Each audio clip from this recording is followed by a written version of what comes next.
कुमकुम भाग्य में आ गया है बहुत ही धमाकेदार ट्विस्ट, जहां सोनालिका ने प्रार्थना को पैसे ऑफर कर दिए हैं ताकि वह शिवांश को छोड़कर चली जाए। सोनालिका चाहती है कि प्रार्थना पैसे ले और इस रिश्ते से बाहर निकल जाए। अब सवाल उठता है कि ये सब कैसे और क्यों हुआ। आप आने वाले एपिसोड में देखेंगे कि शिवांश बहुत परेशान होता है और प्रार्थना से कह देता है कि वह उससे तलाक चाहता है। यह सुनकर प्रार्थना सदमे में चली जाती है और कुछ बोल नहीं पाती।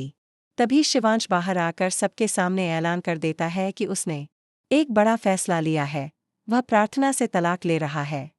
बुआ माँ और सोनालिका यह सुनकर बेहद खुश हो जाती हैं क्योंकि वे दोनों पहले से यही चाहती थीं। लेकिन शिवांश का दिल अंदर से टूटा हुआ है क्योंकि वह प्रार्थना को कहीं न कहीं पसंद करता है।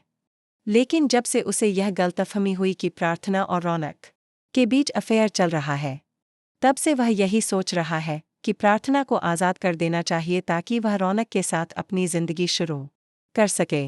शिवांश कहता है, तुम अब आज़ाद हो, मुझे तलाक दे दो और चली जाओ। लेकिन प्रार्थना साफ मना कर देती है। वह कहती है, मैं एक पवित्र रिश्ते में हूँ और मैं इस रिश्ते को यूं ही नहीं तोड़ूंगी। यह सुनकर शिवांश भी हैरान रह जाता है। थोड़ी देर बाद प्रार्थना जोर जोर से चिल्लाती है, शिवांश जी, मुझे आपसे बात करनी है। लेकिन बुआ माँ और सोनालिका उसे रोक लेती हैं और कहती हैं, क्यों उसके पीछे पड़ी हो, उसे जाने दो। प्रार्थना जवाब देती है, क्योंकि वह मेरे पति हैं। सोनालिका ताना मारती है, कब तक इस रिश्ते की दुहाई दोगी, वैसे भी थोड़े दिनों में तलाक होने वाला है।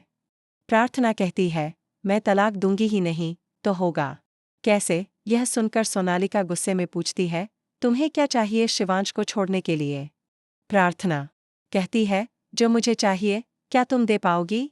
चलो, जो कुछ भी तुम्हारे पास है सब दे दो मुझे। सोनालिका हंसती है और कहती है, ये तो बिक गई, इसे तो सिर्फ पैसे चाहिए थे। सोनालिका कहती है, ठीक है, मैं तुम्हें सब कुछ दे दूंगी लेकिन तुम हमेशा के लिए शिवांश की जिंदगी से चली जाओ। अब देखना दिलचस्प होगा कि क्या प्रार्थना वाकई यह ऑफर स्वीकार करेगी या नहीं, क्योंकि असल में उसे कुछ नहीं चाहिए, उसे सिर्फ शिवांश चाहिए। क्या शिवांश को सच का पता चलेगा कि प्रार्थना और रौनक के बीच कुछ भी नहीं है? क्या वह समझ पाएगा कि प्रार्थना केवल उसी से प्यार करती है? और सबसे बड़ा सवाल, क्या ये सच्चाई समय रहते सामने आएगी या बहुत देर हो जाएगी? आपको क्या लगता है, क्या प्रार्थना को तलाक देना चाहिए या नहीं?